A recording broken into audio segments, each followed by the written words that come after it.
समय था जब माँ बाप सुनाते थे लोरियां और हम सुनते सुनते सो जाते थे। एक समय था जब वो दिन भर काम करते हो जाते थक के चूर और फिर भी सुनाते रात को, बोलो बच्चों क ख ग घ अंगा। तो हम सुनते सुनते सो जाते। पर आज का वक्त देखो है कैसा आया, माँ ने मोबाइल है उठाया और स्लाइडिंग करते करते करते खुद सो गई। बच्चा जाग जाग के मोबाइल है टकटकाया। तो बच्चों और पेरेंट्स, आप सभी को मेरा नमस्कार। मैं प्रियंका सिंह आप सभी का स्वागत करती हूँ। आज की क्लास बहुत ही इम्पोर्टेंट होने वाली है, लेकिन उसके साथ मेरी एक थोड़ी सी ये बात ज़रूर सुन लीजिएगा और किसी भी बात का बुरा मत मानिएगा अगर मेरी किसी बात से आपको बुरा लगे तो। पेरेंट्स, आज का टाइम ऐसा है कि बच्चे माँ बाप से दूर होते जा रहे हैं। किसकी वजह से? मोबाइल की वजह से। एक समय था जब माँ बाप भले ही पढ़े लिखे भी नहीं रहते थे, फिर भी बच्चे रात को जो सुनते थे वो सुन करके, दिन भर पढ़े ना पढ़े, वो सुन करके सोते थे और वो याद कर लेते थे। उन्हें एक उम्मीद होती थी कि हाँ, हमारे माँ बाप हमारे लिए कुछ कर रहे हैं तो हमें पढ़ना ही पढ़ना है और हमें कुछ बनना है। तो ये उम्मीद आप इन बच्चों में भी जगाइए। आज के जो बच्चे हैं, आपने उनसे दूरियां बना ली हैं। भले ही आप पढ़े हों चाहे ना पढ़े हों, अगर नहीं पढ़े हैं तो प्लीज़ ये जो टेक्नोलॉजी हमें मिली है उसका फ़ायदा उठाइए। इसे देखकर आप सीखिए और बच्चों को सिखाइए।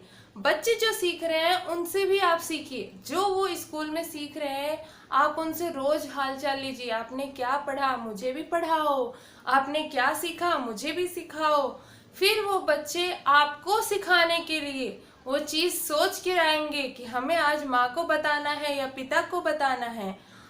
हर औरत चाहे तो अपने बच्चे को एक ना एक योग्य किसी के बना सकती है। सिर्फ जिम्मेदारी पिता की ही नहीं, माँ की भी होती है। माँ की ही जिम्मेदारी नहीं होती, पिता की भी होती है। कोई भी एक यदि शिक्षित है तो वो इस जिम्मेदारी को जरूर निभाए। अगर कोई नहीं भी शिक्षित है तो आप सबके हाथों में है मोबाइल। आप खुद मोबाइल देखिए, जो भी बच्चे का टॉपिक है उसे सर्च करिए, उस पर सीखिए और सुनिए। फिर वही चीज़ बच्चे को सिखाइए आप। ये नहीं कि उसके हाथों में दे दीजिए मोबाइल। ठीक है, आप मोबाइल दे देंगे तो बच्चा देखते देखते कुछ और देखने लगेगा। इसके वजह से वो चीज़ें ना आप समझ पाओगे ना बच्चा समझ पाएगा, और फिर होगा क्या कि बच्चा सब पढ़ाई एक साइड करके मोबाइल देखेगा। तो प्लीज़ बच्चों को इस चीज़ की आदत ना लगाएं। आप खुद मेहनत करें उनके साथ। आपको नहीं समय मिलता है, कोई बात नहीं, 24 घंटे में सिर्फ 2 घंटे प्लीज़ बच्चों के लिए निकालिए और उनको अपने होने का एहसास कराइए। उनके अंदर वो आत्मविश्वास आप ही जगा सकते हैं, क्योंकि आप उनके माता पिता हैं। आप बचपन से ही उन्हें पालते हैं, पोसते हैं। आपसे ज़्यादा आपके बच्चों के बारे में कोई नहीं जानता। तो उनके अंदर ये आत्मविश्वास करिए कि वो हर कुछ पा सकते हैं, सब चीज़ें कर सकते हैं। तो ये चीज़ आपके जो 2 घंटे हैं ना, ये उनके लिए अमृत का काम करेंगे।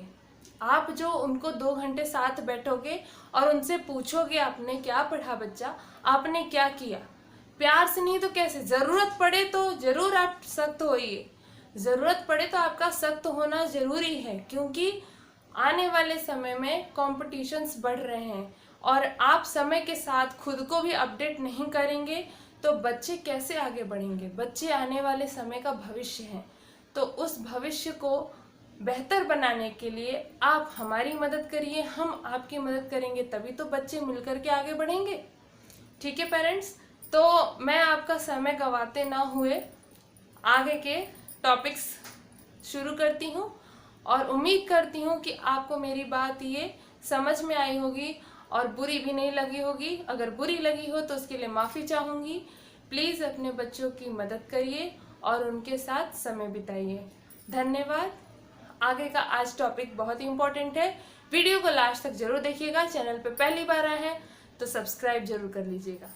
यहाँ पे बच्चों देखिए, सबसे पहले हम ये देखेंगे कि डिजिट्स क्या होते हैं। ठीक है, डिजिट्स वो होते हैं जैसे कि जो हम भी नंबर पढ़ते हैं। ठीक है, 1 2 जितने भी नंबर पढ़ते हैं तो आगे चल के नंबर्स कई डिजिट्स में हो जाते हैं। तो देखिए 0 से लेकर के 9 तक, ठीक है, 0 से लेकर के 9 तक के जितने भी नंबर होते हैं उन सभी नंबरों को डिजिट के फॉर्म में हम पढ़ते हैं, वो डिजिट्स कहलाते हैं। ठीक है, 0 से लेकर के 9 तक के नंबर्स को हम क्या कहते हैं, डिजिट कहते हैं। अब देखिए इसके बाद हमें क्या जानना जरूरी है, जैसे कि आप जैसे ही 9 के आगे नंबर पढ़ते हैं तो वो धीरे धीरे नंबर क्या हो जाता है, कितने डिजिट का हो जाता है, 2 डिजिट, जैसे 1 और 0। तो इसे हम क्या है, ये है 10। ठीक है, तो ये 10 है। तो यहाँ पे देखिए 0 से लेकर के 9 तक तो सब एक एक डिजिट के होते हैं। 0 होता है, 1 होता है, 2 होता है, 3 होता है, 4 होता है। ठीक है, तो इस तरह से सारे नंबर जो होते हैं वो डिजिट कहलाते हैं 9 तक के। 9 के जस्ट बाद जो नंबर आता है 10, ये हो जाता है 2 डिजिट का। कितने डिजिट का हो गया, 2 डिजिट। तो एक 1 हो गया और एक हो गया 0। तो ये दोनों डिजिट क्या हो गए, तो यहाँ पे कितने डिजिट हो रहे हैं, 2 डिजिट हो रहे हैं। तो यानी नंबरों को हम जो काउंट करते हैं, देखिए नंबर हर अपना अलग अलग नाम लेकर के बैठा हुआ है। ठीक है, ये नंबर इस शक्ल का नंबर 2 कहते हैं, हम सारे नंबर को पहचानते हैं। तो आप जब नंबर को पहचान जाओगे तब अब उन नंबरों को आपको क्या करना है, डिजिट के फॉर्म में पढ़ना है। तो जैसे कि इस नंबर को आपने पहचान रखा है कि इस नंबर का नाम 2 था। ठीक है, उसी तरह इसका नाम भी पहचाने हो आप कि ये 9 कहलाता है। हर एक नंबर का अपना अपना नाम है, तो वो जो नाम है वो उनकी अपनी खुद की पहचान है। ठीक है, उसके बाद भी बहुत सारी चीजें हैं। तो जैसे अगर अकेला है कोई नंबर तो वो डिजिट कहलाएगा, 1 डिजिट, क्योंकि 1 है ना, 9 अकेला है तो 1 डिजिट कहलाएगा। और यहाँ 10 क्या हो गया, साथ में हो गया, यानी 2 नंबर साथ में, एक 1 है एक 0 है। नंबरों को एडिंग करना आप बहुत आसान तरीके से सीख पाओगे जब नंबरों को अलग अलग आप करना सीख जाओगे। ठीक है, तो इसको ये मत आप देखो कि ये 10 है, आप इसको क्या देखो कि ये 1 है और ये 0 है। ठीक है, यहाँ 2 डिजिट है, 1 और 0, तो यहाँ 2 डिजिट हो गए, तो यानी ये 2 डिजिट का हो गया। कितने डिजिट का हो गया, 2 डिजिट का। ठीक है, ये 10 जो है वो कितने डिजिट का है, 2 डिजिट का है। और इसी तरह से अगर कोई 2 डिजिट से ज्यादा हो नंबर, जैसे यहाँ पे हम पढ़ेंगे, जैसे कि समझिए 3 4 और 2। ठीक है, यहाँ आपके सामने कोई नंबर है सपोज, तो ये 2 है, हम इसे पहचानते हैं, ये 4 है, इसे भी पहचानते हैं, और ये 3 है, इसे भी पहचानते हैं। ठीक है, तो यहाँ पे एक चीज हमें पहचाननी और है कि ये 2 किस जगह पे है, ये 2 है, ये 4 है और ये 3 है। तो पहला अकेला नंबर है ये, तो ये यूनिट या फिर वंस कहलाता है। ठीक है, किसी भी 1 डिजिट के नंबर को आप क्या कहेंगे, यूनिट या फिर वंस। ओके बच्चों, एक चीज आपको हमेशा नोट रखनी है, किसी पब्लिकेशन के बुक्स में आपको यूनिट मिलेगा और किसी किसी पब्लिकेशन में आपको वंस मिलेगा। तो नंबर्स को आपको किसी भी नाम से हो, ठीक है, आपको बस इसका वो चीज समझना है कि ये बेसिक्स है क्या। ठीक है, तो यहाँ पे हमने जो 2 देखा वो अकेला डिजिट है और इसको यूनिट एंड वंस के फॉर्म में लिख दिया हमने। ठीक है, यहाँ पे इसके ऊपर लिख लिया। अब ये जो 4 है इसकी जगह क्या है, इसकी जगह है टेंस। ठीक है, इसकी जगह टेंस है।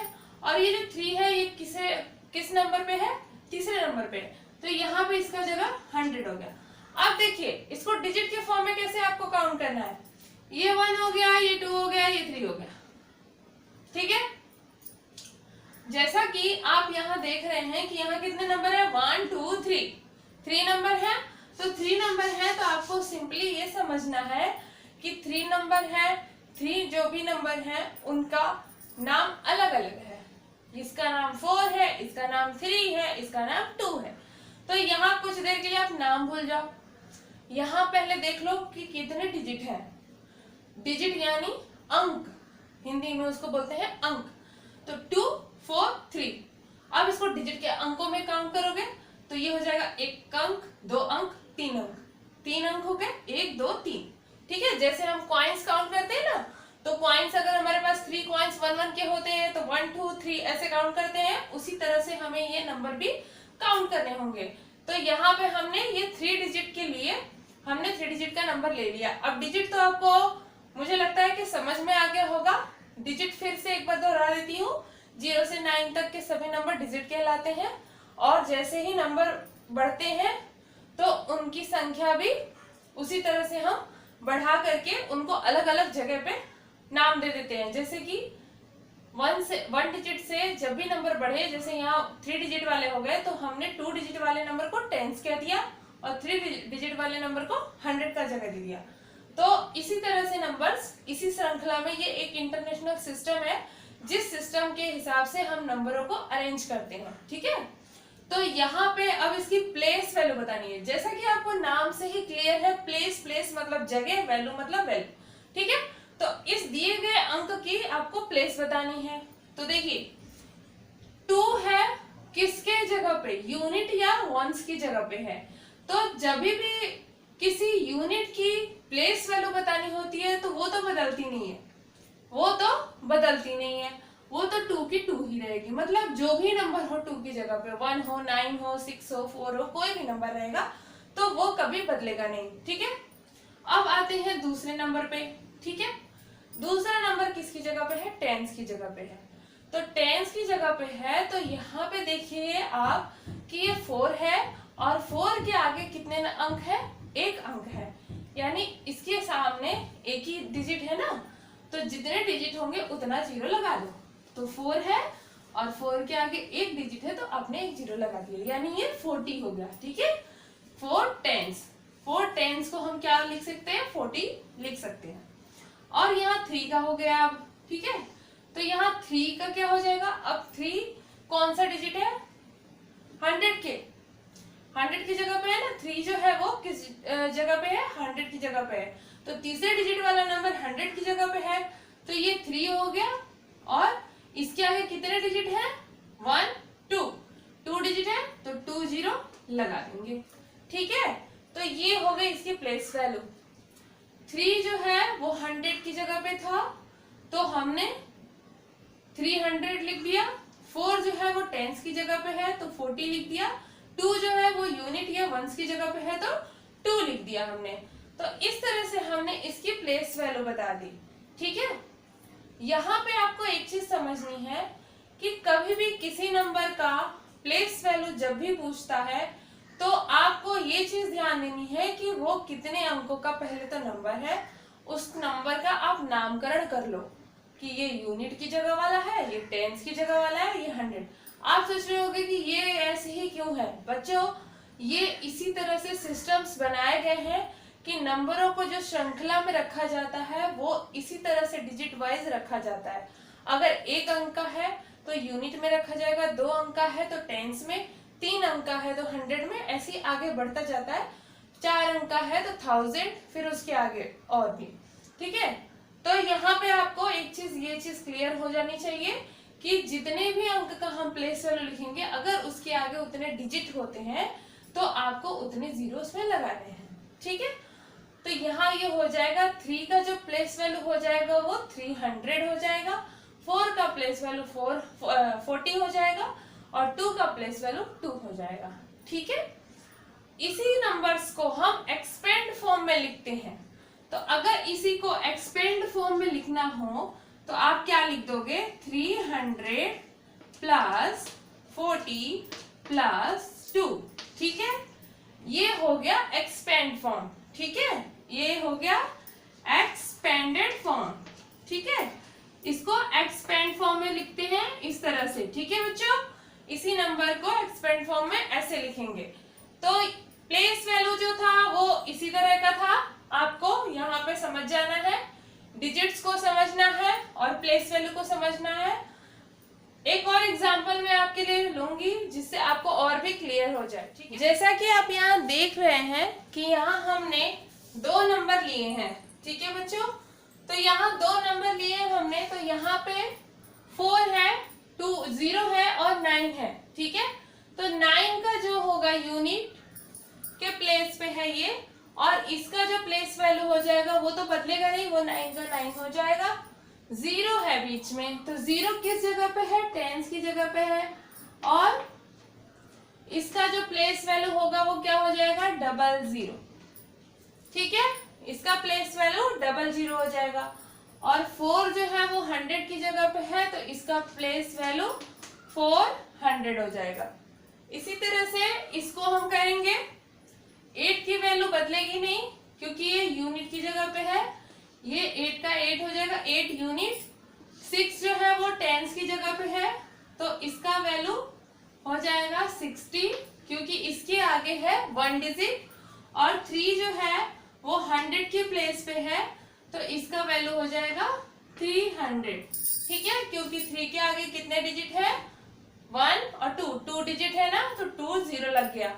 6 के आगे 1 डिजिट है तो 1 0 लग गया, और 8 के आगे कोई डिजिट नहीं है तो वो कुछ भी नहीं होगा, वो वैसा का वैसा रहेगा।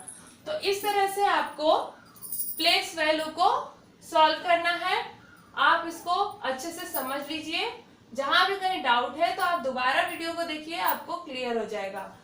एक बार फिर से बताऊंगी, यूनिट, टेंस, 100। हमेशा जब भी मैथ में हम नंबरों को करते हैं तो हमेशा राइट टू लेफ्ट की तरफ काउंट करते हैं और उसी तरह से सॉल्व करते हैं। प्लस माइनस मल्टीप्लिकेशन जो भी होते हैं वो सब राइट टू लेफ्ट आते हैं। तो इस तरह से हम इस प्लेस वैल्यू को करते हैं। नेक्स्ट हमारा टॉपिक होगा फेस वैल्यू। अगला टॉपिक हमारा है फेस वैल्यू। प्लेस वैल्यू के साथ ही फेस वैल्यू वाले भी क्वेश्चंस आते हैं। फेस वैल्यू क्या है, इसकी फेस से ही नाम से समझ जाओगे आप। फेस यानी जो सामने दिख रहा हो, ठीक है। तो ये फेस वाला हो गया क्वेश्चन। अब आपको जैसे कोई नंबर दिया जाए 260, ठीक है, सपोज वो 2 डिजिट का भी हो सकता है, मैं बड़े नंबर इसलिए ले रही हूँ ताकि आपको अच्छे से और समझ में आ सके। तो फेस वैल्यू क्या हो गई भैया, इसका तो फेस ही होगा उसका वैल्यू। तो किसी भी नंबर का फेस है, अब ये नंबर भाई साहब आ गए 260 लेके, ठीक है, इनका फेस है 2 का, इनका फेस है 6 का, इनका फेस है 0 का, ठीक है। तो यहाँ पे हम फेस वैल्यू बताने वाले हैं भैया, तो हर एक नंबर का फेस वैल्यू वो नंबर ही होता है। अब हमारी शक्ल ऐसी है तो हमें लेफ्ट से देखो राइट से देखो हमारी ऐसी दिखने वाली है, उसी तरह इन नंबर को भी आप किधर से भी देखोगे वही नंबर ही होने वाला है। तो सिंपल सा लॉजिक है कि जो भी नंबर का फेस वैल्यू होता है वो नंबर ही होता है। इसमें 2 का फेस वैल्यू 2 ही होगा, 6 का फेस वैल्यू 6 ही होगा, ठीक है, और 0 का फेस वैल्यू भाई 0 ही होगा, ठीक है बच्चों। सिंपल सा लॉजिक है, नाम में ही सब काम छुपा है। यहाँ है फेस और यहाँ है वैल्यू। अब हर वैल्यू का फेस वो नंबर ही है, वही जो नंबर का बुक पूछा जाता है वही उसका फेस वैल्यू होता है। तो सिंपल सा आपको समझ में आ गया होगा दोनों में डिफरेंस, ठीक है। प्लेस वैल्यू में प्लेस बतानी है नंबरों की, और फेस वैल्यू में फेस बता देना है कि इस नंबर का क्या फेस है। अब जो सामने से दिख रहा है 6 दिख रहा है, 6 ही इसका होगा, 2 दिख रहा है 2 ही होगा, और 0 है 0 ही होगा। तो आपको ये क्लास कैसी लगी जरूर बताना बच्चों। अगर तरीका समझ में आया हो तो प्लीज चैनल को सब्सक्राइब करना, पहली बार आए हो तो, और लाइक जरूर करना। आप लोग सपोर्ट करोगे तो बहुत अच्छा लगता है। इसी तरह चैनल पे बने रहिए। मिलते हैं नए टॉपिक के साथ नए वीडियो में, तब तक के लिए राधे राधे। जय श्री कृष्ण बच्चों, आज की वीडियो में हिंदी वर्णमाला के संपूर्ण स्वर और व्यंजनों का अभ्यास करेंगे, तो वीडियो को अच्छे से लास्ट तक जरूर देखिएगा। आइए वीडियो को शुरू करते हैं। अ से अनार आ से आम आ ई से इमली ई से ईख ई ऊ से उल्लू ऊ से ऊन ऊ री से ऋषि री ए से एड़ी ए ऐ से ऐनक ऐ ऐ। ओ से ओखली ओ ओ। औ से औरत औ औ। अंग से अंगूर अंग अंग। मने खाली। तो इस प्रकार से बच्चों सभी स्वरों का उच्चारण करना है आपको, जैसे कि अ आ ई उ री ए ऐ ओ औ अंग अह। ये सभी स्वर कहलाते हैं हिंदी वर्णमाला के। अब हम व्यंजनों का अभ्यास करेंगे जो कि क से ज्ञ तक होते हैं। तो आइए शुरू करते हैं। क से कबूतर क। ख से खरगोश ख ख। ग से गमला ग ग। घ से घर घ घ।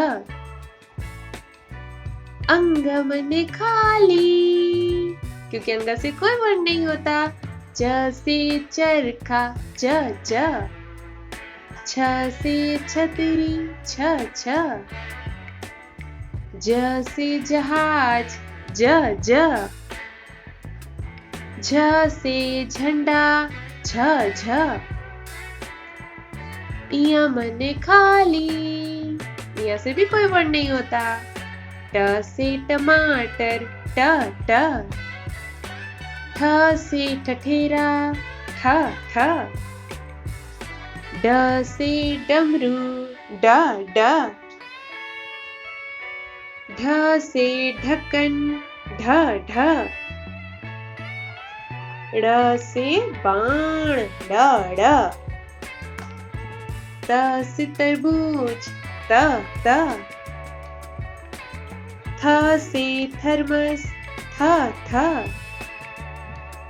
द से दरवाजा द द।